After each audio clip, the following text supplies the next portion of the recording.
Hey everyone, we know that there's some flaws with Mini-ITX builds, such as the fact that, they're a lot smaller and as a result it's harder to actually do the build, or that some components are actually a lot more expensive, like the motherboard. But there's actually some other flaws that I don't really see many people talking about, so I wanted to talk about them in this video. And the first flaw I wanted to talk about is a lack of space. And yeah, before you click off this video, I'm not on about actually, having a smaller case means that doing the build is actually going to be harder, because that's kind of a given. But the smaller space that you actually have open to you means that there's going to be other issues with like cable interference and things like that. No matter how hard I try to actually cable manage this particular build, somewhere, sometime, one of the actual many cables inside here clips across one of the many fans in here. And I do cable manage this a lot, but with a Mini-ITX build, because everything is smaller, there's more likelihood that one of your cables, whether it's like, for your front panel or your fan cables or your power supply cables, there's more likelihood that one of them will actually clip across a fan and they make a really annoying noise. And sometimes you can just, smack your computer and then that fixes it, but it's still quite annoying. And that is a problem you sometimes have with, really small form factor builds. You don't have as much with bigger cases.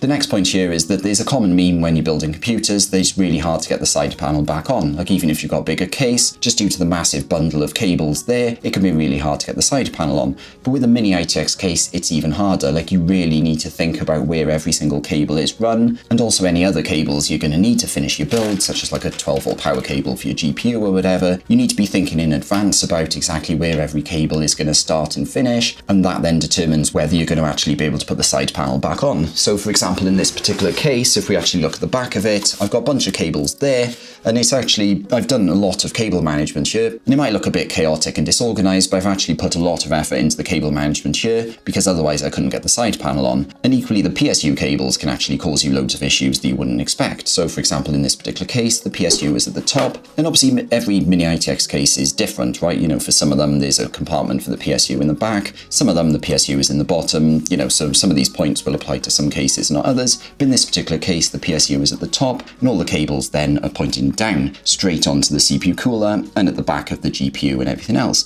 And what that means is that, the actual PSU cables are a complete mess in terms of airflow. Like, you've got the GPU exhaust, that air is being cut off a little bit by the PSU cables. Equally, you've got air coming in here, then immediately they're hitting across like a massive wodge of PSU cables. And then equally, when you've got your exhausts, they're going to be partly impeded as well by the actual PSU cables. And that's why some people actually buy like specialist cables for their PSU. And I'll talk more about that particular point in a minute, but just in general, the actual PSU cables in a small form factor build can be a complete pain. You just got a massive wodge of cables and nowhere really to put them, so that is worth considering. Equally, a 12-volt power cable ideally shouldn't actually be bent for the first like 35 millimeters. That's what Cable Mod and some other companies actually recommend, but with a small form factor build, you're probably going to need to do that. So in this particular case, I've got it coming out like 1 centimeter, and then I bend the cable, and that's not too bad for like a 5070 Ti, which is at less risk of melting, but you've still got that potential issue that, in a small form factor build, you're going to need to be bending your power cables a lot more than you actually ideally should be. My second point then is cost. And again, I'm not going to get into, Mini-ITX motherboards cost more than ATX motherboards, because we all know that that is often true. But actually, there's a bunch of unexpected extra costs that you might,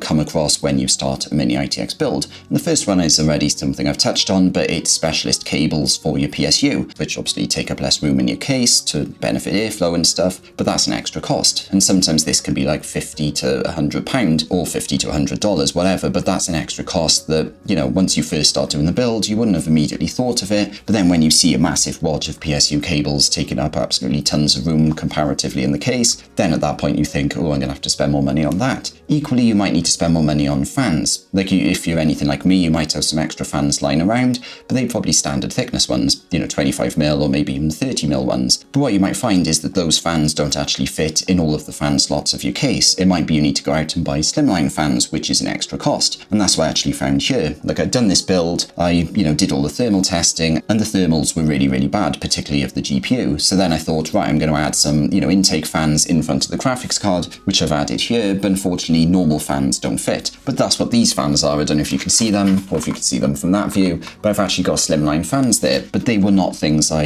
originally thought I was going to need to buy. It was just an extra unexpected cost when I finished my build and then, did thermal testing and realized that the thermal performance of this was really, really bad. But by the time you've bought some specialist cables for your PSU and some extra slimline fans where normal ones don't fit, you might have spent an extra £100 or $100 that you hadn't budgeted for. And that brings me on to my next point, which is the power supply unit. And this point is actually debated a little bit. But when you actually take a small form factor power supply unit, which is in the top of this particular case, which is another annoyance, I'll talk about that in a minute. But actually, when you look at small form factor power supply units, many of the reviews complain about coil whine, certainly a lot more than when I was looking at like ATX PSUs. And this is the bit that some people might disagree with. But what some people argue is that basically, coil whine is a high-pitched sound, right? It's an annoying thing that when electrical current is going through an electrical coil, sometimes the vibration causes a high-pitched sound. And some people argue that SFX power supply units, so small form factor ones, because they are smaller, the actual coils and also the capacitors inside of them are smaller as well. And for example, the actual coils, they're going to have lower impedance, and as a result, they require a higher operating frequency. Equally, the capacitors might have to run at a higher amperage. And these two factors, the higher amperage and frequency, might mean that actual coil whine is worse on a small form factor PSU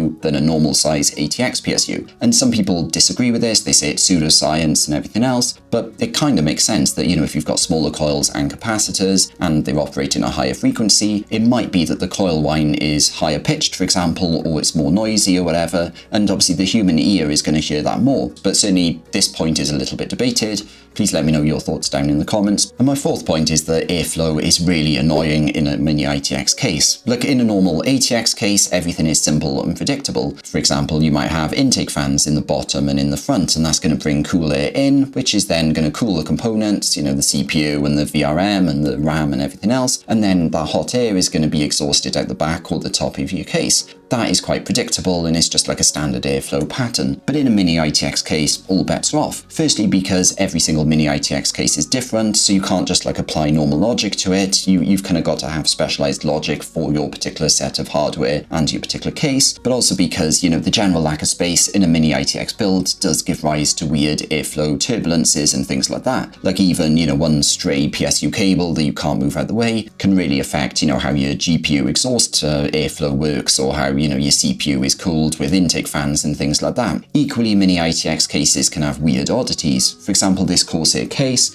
this is the actual front of it. If I was just to hold it there, this is the front panel where you put in your headphones and your USB and everything else, but these are the actual exhausts, right? So when you're gaming, this might be facing you and all the exhaust air is just whacking you in the face, which is incredibly annoying. And this goes back to my point that every Mini-ITX case is completely different. Like the Fractal Design Mood has a fabric mesh, which actually looks really, really cool, and it's designed to kind of intentionally impede the airflow, which is kind of hard to explain. But the idea is it's basically stopping some of the airflow coming in or coming out from the rest of the case. And then that particular case has a massive exhaust fan at the top. I think it's like 200 mil. And the idea of that fan is then all of the air is going to be gently exhausted out of the top of the case, which is great. At least they're thinking about that. But that's just yet another example of a Mini-ITX case that has specialist cooling. Equally, like the motherboard VRM and the RAM and stuff like that, in like an ATX case, often, you don't really have to think about them being cooled. Like there's going to be an intake fan somewhere near them and they almost get cooled by accident. But in a Mini-ITX case, you do need to think about that. In other words, in an ATX case, it's really easy to cool things by accident, but in a Mini-ITX case, you really need to plan it. The fifth point I wanted to talk about is weird I/O, and this will vary depending on the case. Like you can buy fairly normal Mini-ITX cases, but a lot of them do have weird oddities. And for example, this Corsair 2000D, the actual motherboard input-output comes in through the bottom, which is incredibly annoying.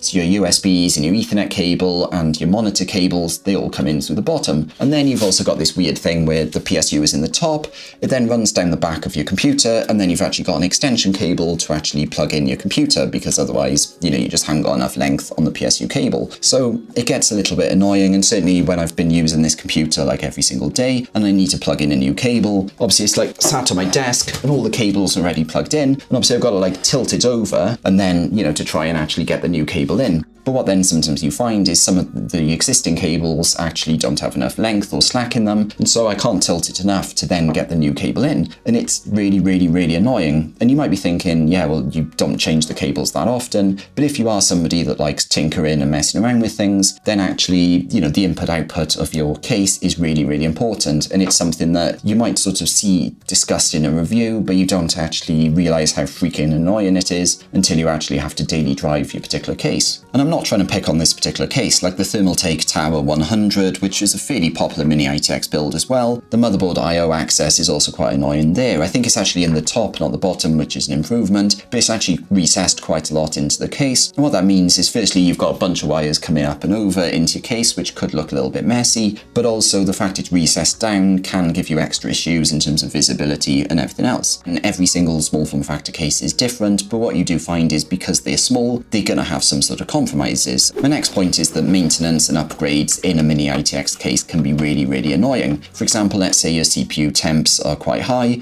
and you think, right, it's time for me to repaste the CPU. That might be like a massive, massive task. Like you might need to disassemble large parts of the case. And again, this will vary depending on your hardware on your particular case. But for example, take this particular build. What you're going to actually find is that I can't get to my CPU cooler because I've got this fan mount here. So what I need to do is actually remove these screws and actually take this fan mount off so I can then get into the CPU cooler. But it's not that easy. I can't take this off because these fan cables actually come in the back and they are really, really, zip tied up so that I can put the side panel on, like I mentioned earlier. So what that means is if I want to access my CPU cooler, I need to remove this. I need to then unplug all of these cables, and they're all pigtailed together for reasons I'll talk about in a minute. I'd need to remove all of these cables. Then I would need to come back here, unplug these two fans completely, get rid of that, then I can remove my CPU cooler and repaste the CPU. And I know you don't need to repaste your CPU all the time, but when you do need to do it, it's a lot harder in a Mini-ITX build than in an ATX build. So with an ATX build, when you need to change something or, upgrade a component, that feels more like a task. But with an ITX build, actually maintaining or upgrading it can feel like a complete event. And that brings me on to my 7th point, which is planning, fatigue, and research and things like that. Because to make a small form factor build, you can't just,